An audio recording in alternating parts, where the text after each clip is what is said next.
This is the story of Carmen and Clarence Jenkins. One Sunday morning, while Clarence and Carmen was attending church service, they met a young lady who was down on her luck named Grace Davis. Grace had just left her husband. She had no income or a place to stay, which resulted into her having to give up her two children. But luckily, her auntie decided to temporarily keep them. Carmen and Clarence opened up their home to Grace with free room and board. The only thing she had to do was watch their children while she was at work, and she agreed, and the plan was smooth until Clarence went to jail for 90 days. While Clarence is in jail, Carmen and Grace are getting close. The two get so close they started. Mm-hmm. Mm-hmm. So when those 90 days were up, they were pissed when Clarence came home. The two actually fell in love within those 3 months. You know how a lesbian relationship go. When Clarence got out of jail, Carmen thought he was going to be mad about her relationship with Grace, but he's actually thrilled. He wants the three of them to be a throuple, and Grace agrees just to stay close to Carmen. The three-way relationship was good for the first couple months until Clarence started to be so controlling that he would lock the girls in the house. He did not want them to go anywhere. And if they did go somewhere, he wanted to know where they were going. But surprisingly, that ain't what ran Grace away. If Clarence locked them in the house, Grace said, at least I was locked in the house with my boo. But as time go by, Grace is missing her children. She tried to get them back since she had a place to stay now, but the caseworker was like, nah, we don't like this living situation you got going on. You're going to have to go somewhere more stable.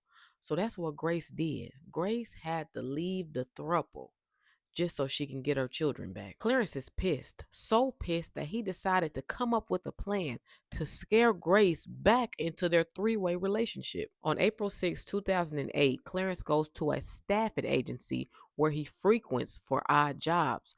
That's where he sees Miko Harris. Miko was always at the staff agency as well, looking for work. She was also known to have a drug problem. Witnesses that also used to frequent the agency said they used to see Miko sitting on Clarence's lap. They also said they used to see the two kissing. They also seen them go to the bathroom a couple times. So it's safe to say Clarence was messing with Miko every time he would go up to that staff agency looking for jobs. But on April 6, 2008, Clarence went up to the agency disguised as a police officer. He put Miko in handcuffs and said he could keep her out of jail if she helped him with something. And he took her back to his house. Once they got back to the house, Clarence tied Miko to a chair and told Carmen to strangle her with the extension cord. Carmen tried, but she couldn't succeed. That's when Clarence grabbed the bag and put it around her head, then tied the extension cord around her neck. Once Miko was deceased, the two drug her into the bathroom and started dismembering her. They cut off her feet and her hands. They took the remainder of Miko's body to a remote field outside of Greenville and burnt it. Then they took one hand and one foot, put it in a plastic bag, and set it on Grace's mother's porch.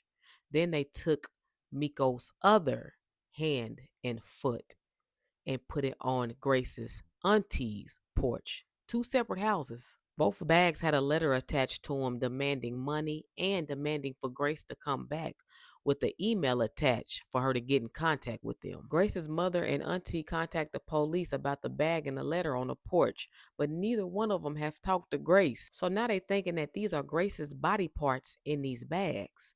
A couple days go by and the forensics comes back that these are Miko's body parts. And they like, how is this even connected? Grace's mother and aunt like, we don't know no Miko. Mind y'all, they still don't even know where Grace is at. Almost a week go by, police finally get a tip that Grace is at a friend's house outside of Greenville. And when they went over to that friend's house, Grace answers the door. She like, what's going on? The police like, do you know Miko Harris? She like, no Miko. They like, well, her body parts was at your mama house and your auntie house. So she confused. She don't know what's going on. So the police really didn't have nothing to go on but that email address. So they decided to check the IP, and it went back to the Greenville library. They go there to check the cameras, and guess who they see? Carmen and Clarence were on the library camera every day checking that email to see if Grace had wrote back. All along, Grace didn't even know none of this was even going on. The police got a search warrant for their house, and when they went in there, mind y'all, it's been a whole week later, and they found blood in the tub, blood spatter on the wall. Y'all didn't want to clean that up? April 11th, 2008, the two were arrested. Clarence blamed everything on Carmen, and Carmen actually held him down for an entire year until she said, you know what? I'm going to go ahead and tell y'all everything. And they actually gave her a plea bargain if she showed them where Mikhail's body was. She cooperated and they got Mikhail's remains. She testified against her husband, and you know what? The jury believed her. She said she was forced in this crime. The detectives found vows written by Clarence to Grace confessing his undenying love for her. He sounded quite obsessed. March 2012, Clarence was sentenced to life, and Carmen was sentenced to 40 years. It was 50 years, but it reduced to 40 years. Now, my question to y'all think she should have got life?